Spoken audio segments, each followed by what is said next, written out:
Hey everyone, my name is Daniel, and in this video, I'm going to show you how to control MCP server connectors in Copilot Studio. Step 1, go to the Microsoft Admin Center under Agents and Tools and configure the MCP server connector there. Step 2 is to go to the Power Platform Admin Center under Data Policies, either create a new one or an existing data policy, and there you configure all these server connectors. Keep in mind, there's a whole new set of them as well. So stick around, because currently it is a convoluted process where if you want to gain full control of these server connectors, you have to do it in 2 separate admin locations. But it is doable, and that's what I'm going to walk you through. But first, here's my intro video.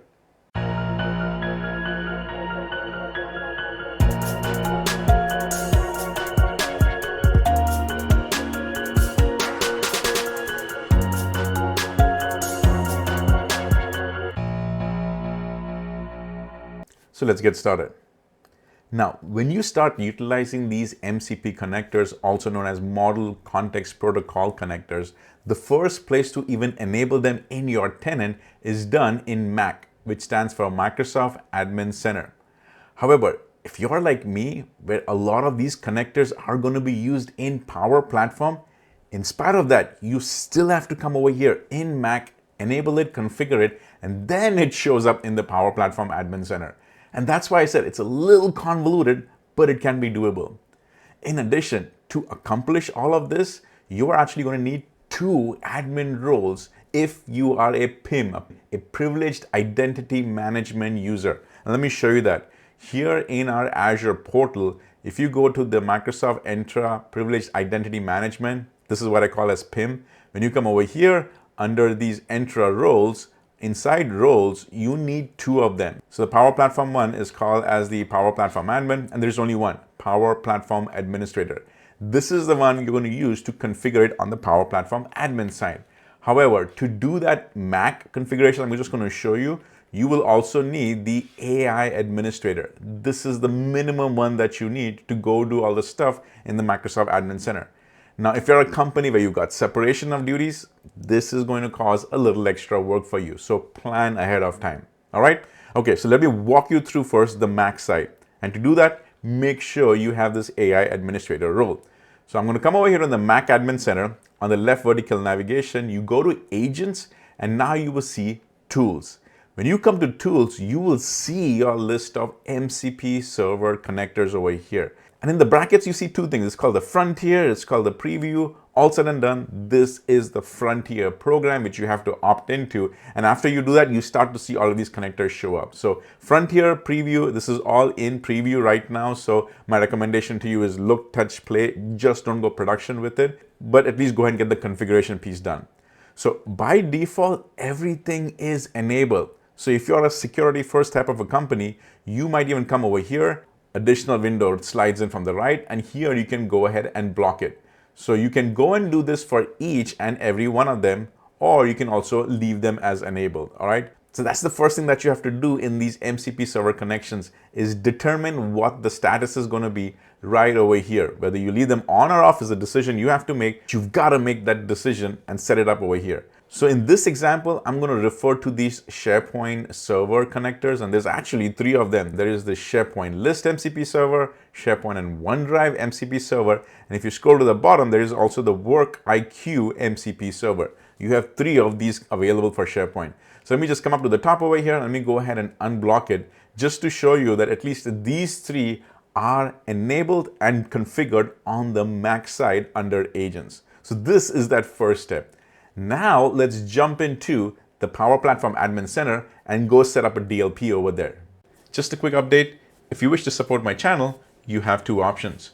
Go to my YouTube channel, click on Join, and select any one of these membership options. Keep in mind, you can cancel it at any time.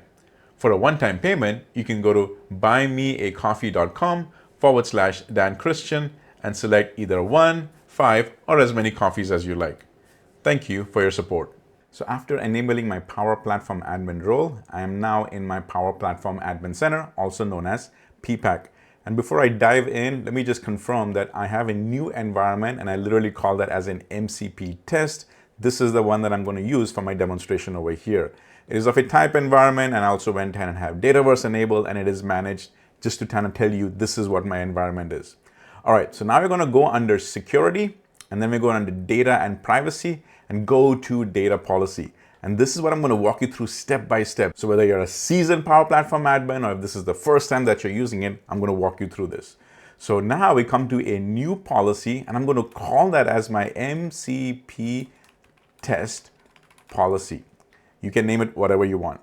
And I'll come over here to the next, and then we are going to have all of these connectors automatically show up. This is by design. You have these 3 different buckets, are also called as groups, but all these connectors, they show up in the non-business one. So the first thing I do is on the top right where it says set default group, I click on that, and I always put my blocked group as the default. That way, any new connectors, when they come in, they will by default go into the, you got it, default group over here. They won't keep dropping on this side. Next thing I do is I try to select as many over here as possible and put them into the blocked, and then I move it around. I found this as the easiest and the fastest way to configure all of it. Now keep in mind, not all of these connectors are blockable. Some are literally non-blockable. Therefore, you see under blockable, a few of them say no. So what you want to do is come over here on the blockable column, click on the drop down, select yes, click on apply. Then you go and highlight all of them, and here you select the block. The moment you do that, you see that the number in the blocked group has increased. I'll also go and clear on my filters, so you see a bunch of them over here. Now in the non-blockable, it's completely up to you. You can go and select all of these over here and then directly move to the business side. That way you can keep the non-business a little empty. Like, you figure out what all you want to keep on the non-business side. But from all the years of experience that I have, I found this to be the fastest way. All right, but we're just getting warmed up, all right? Because the next thing we got to do is get all these MCP servers. And if you notice, by default, you don't really have any. You literally have to go back to the blocked place, and you've got to go ahead and find them. So what I do is I come over here on the top right on the search connectors, and I start typing in MCP server, and this is where you find all of them. And there's a combination. There is the Microsoft and the non-Microsoft ones. So that separation is what helps me as well. I literally put them into 2 different sections, which are the Microsoft MCP servers and which are the non-Microsoft MCP servers. Because in my scenario, I also create 2 separate data policies that really helps me govern this in a much more safer way.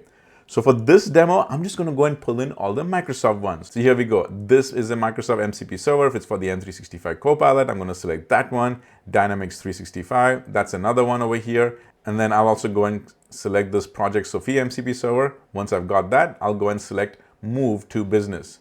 Now we notice we didn't get all of them. Like, we are missing a few. So I'm going to just type in now MCP. Okay, so you see now we see a whole bunch more over here. And I deliberately did this to show you that it's not all MCP servers. There's some of them I just call as MCP. So in this case, these are mostly Microsoft ones. Nope, they're not. So let's just go and select all of these ones that are Microsoft. Let's go and grab all of them because I know there's some SharePoint ones I definitely need. Yeah, we can go and grab all these Dynamics 365 ones. Definitely want my Fabric one over here. I'm scrolling down, Microsoft Learn. Go and get that down over here. There we go. We've got the OneDrive one. We've got the SharePoint one. And I think we are good. So let me just go and move them over to the business side. Let me go take a look at the business group. Let's see what we have over here. So on the top right, I'm doing on the search, I'm going to type in the MCP. And I've got all of these ones over here. And then if I just type in even say server, I'm getting these ones as well. So we're done selecting the connectors. Now I'm going to click on next. I'm good with my custom patterns. I'm going to click on next. And here I'm not doing it for all environments. I'm only going to do it for multiple environments, which is I select the add multiple environments. I'll click on next. And here I will find that MCP test that I created. This is the one. So I'll go ahead and now add the policy, which means it's added over here. I'll click on next. I'll click on create a policy. And now my fresh new policy has been created. But we're not completely done yet because we went ahead and added that server to this policy. We have to go ahead and remove that from the default one, which is right over here, all environments. So let me go to the default one over here and make sure I go ahead and exclude that MCP server environment. So I'm clicking on next. I'll go and click on next and next again. And under exclude certain environments, I'll click on next again. This is the environment that I want to exclude. So I selected that. Now it says add to policy, but it literally means this is what you do to exclude, because you see it number increased over here. And now we have our MCP test environment here as well. So I'll click on that. I'll click on the update policy. And now we completed the The step number 2 is we configured the connectors in Power Platform Admin Center using a specific data policy. So now let me show you a few test scenarios and also to prove it to you that even though we've done it in Power Platform Admin Center, if I manipulate things in the Mac, it will break our agents in Power Platform Admin Center. This is a demo. I absolutely have to show it to you.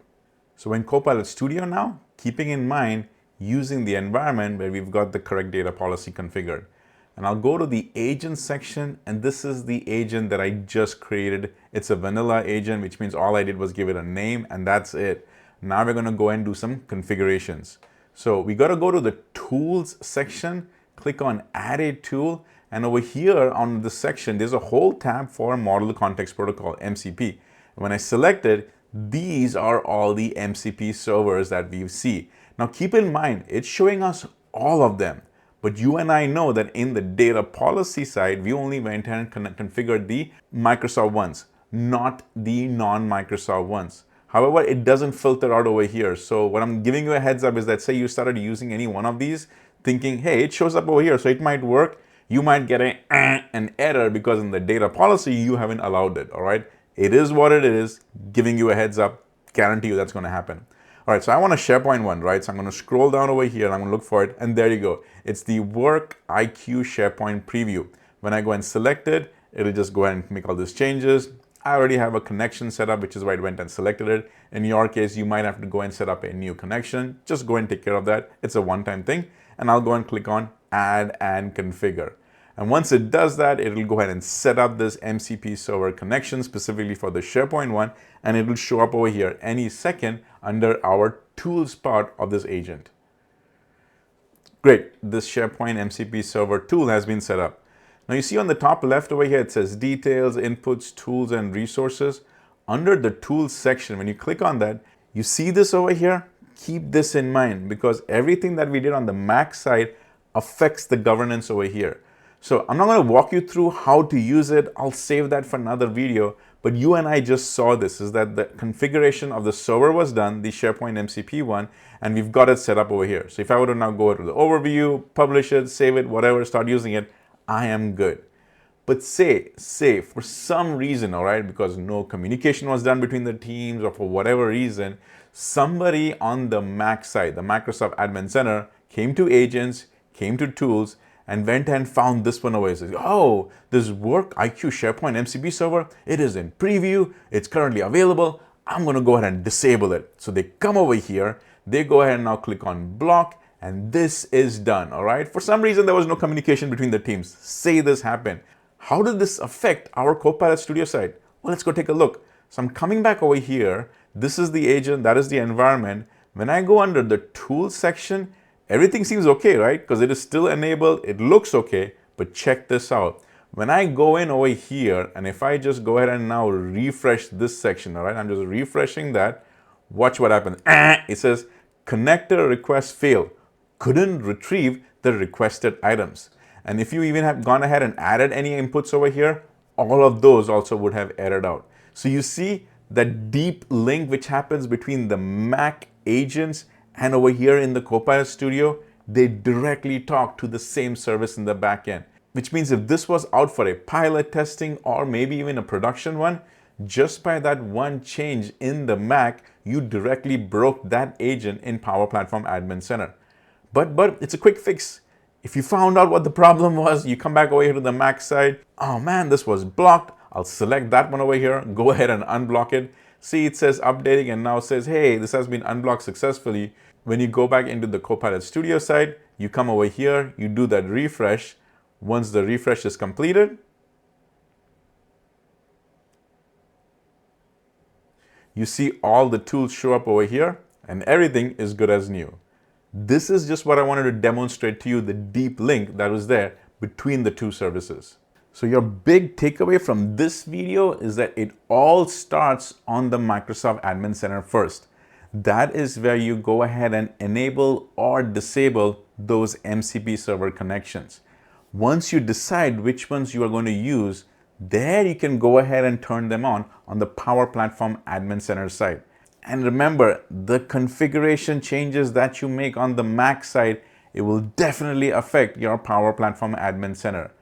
This is why I say it's convoluted, because they're two separate systems. However, they do talk to each other. So hopefully this video was useful to you. I definitely recommend you start playing with the MCP server connectors and get yourself familiar with it. And as always, keep using Copilot Studio.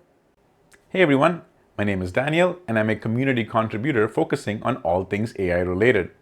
If you like this video, go ahead and give me a like and leave a comment behind.